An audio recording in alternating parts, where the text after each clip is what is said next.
my mouth and the meditations of all of our hearts be acceptable to you, our rock and our Redeemer. Amen. And so Moses convened all Israel and said to them, "Hear, O Israel, emergency alert, ballistic missile inbound to Hawaii. Take shelter immediately. This is not a drill." This morning, I want to talk with you about Epiphany as a false alarm, or Epiphany that initially gets your attention, but then you find out, maybe it's just a huge mistake. Maybe the one who inadvertently sent out the message is really, really sorry. There's nothing to worry about. The Epiphany on Mount Horeb, which is different, by the way, than Mount Sinai, right? And it shows you the traditioning process, right? Mount Sinai was a different mountain, but when the Deuteronomy author is remembering events, he says, no, it was Mount Horeb. The Epiphany on Mount Horeb is like this false alarm, seemingly. It was, at the time, a serious message that demanded a serious response for the sake of those gathered around what would be ground zero. And yet, let's consider how the 10 Commandments, the 10 things, right? The Hebrew word dabar means simply things or words. Let's consider how these 10 things are serious until they're not. How each stipulation over time becomes less important, almost like a false alarm. I remember as a child learning the 10 Commandments, and maybe some of you did the same, and I remember thinking, oh, I got these, no problem, you know? Certainly I'm not going to murder anybody, right? Steal? Well, what's a stick of gum? What's a candy bar, right? No problem. Bear false witness? I'm not even sure what that means, right? Do these apply to me? And I remember just kind of skirting over the whole section of Sunday school on the 10 Commandments, because once we get to the New Testament, surely just belief in Jesus will exempt me from these commandments, right? Surely when I blow one of these rules, right, I'll just believe in Jesus and the whole thing will be wiped clean. Oh, how I was wrong.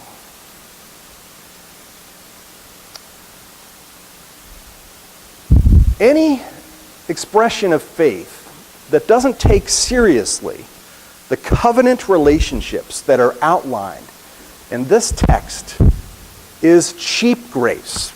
Let me say that again.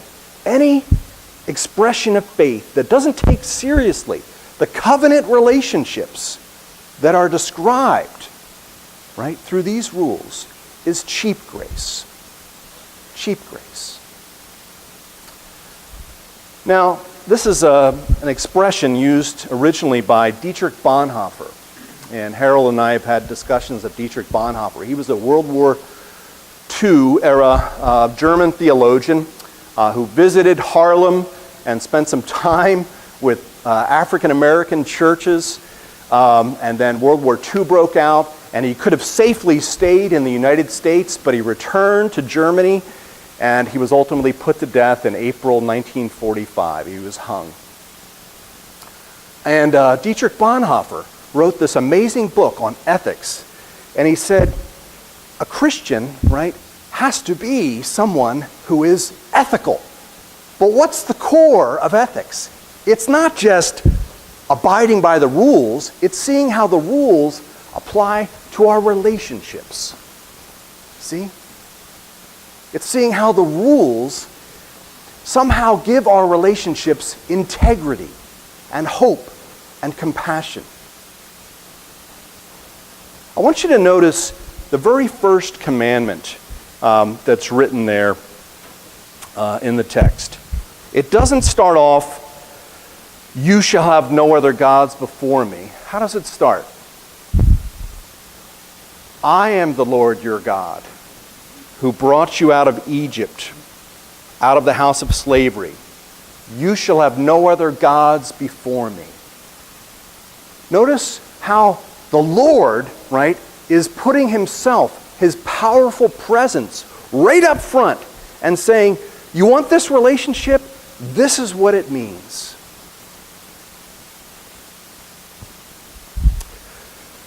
Over there, right across the fence, is the Ashton Apartments.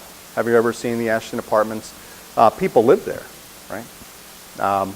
In fact, I think one or two of them have strolled over here once in a while. I usually see the folks who live in the Ashton Apartments walking their dogs, and this is interesting to me because I know the manager of that apartment complex. You guys know the manager too. It's Dave Lorber. Hey, Dave.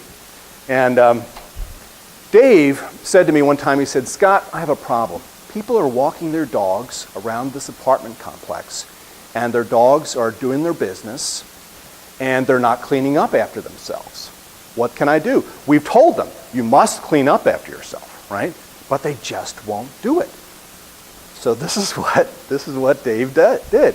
He made every person who rents an apartment from this place let their dog's DNA be taken, right? And so when the dogs do their poo, and if they find any poo on the grass, right, they know who the poo belongs to, right? And they fine them $300. And at first I thought, really, Dave? I mean, you went to that much trouble taking the DNA of every dog in this apartment complex? He goes, "I'm telling you, it works," right? They take it seriously. Why do they take it seriously? Because it's going to affect them, you see. Somehow we need to return to this notion of the Ten Commandments as something that affects us. Something that's not just these rules that are distant somewhere in the Sinai Peninsula, but something that affects us and the way we engage our lives. I mentioned a few Sundays ago this great book by Jonathan Irving called The Cider House Rules. And The Cider House Rules is a difficult story. It's about an abortion clinic in Maine. But one of the things that stuck out at me from the story is this guy Homer, who was an orphan, who leaves the orphanage and he goes to an apple orchard. And at the apple orchard, he finds himself among the African American population, Hispanic population, all these pickers, right? And he's there, and they're living in this rundown shack. And there are rules that are printed on the shack. And the rules say things like this: please don't operate the grinder or the press if you've been drinking. Please don't smoke in bed or use candles. Please don't go up on the roof if you've been drinking, especially at night. Please wash out the press clothes the same day or night they're used. Please remove the rotary screen immediately after you finish pressing and hose it clean when the pumice is still wet on it. Please don't take bottles with you when you go up on the roof. Please, even if you are very hot or if you've been drinking, don't go into the cold storage room to sleep.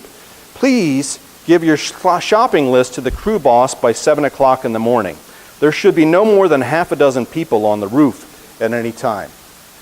These are the rules in the cider house. And at some point in the story, it's this remarkable moment when they're looking at these rules and they realize somebody who doesn't live here wrote them rules.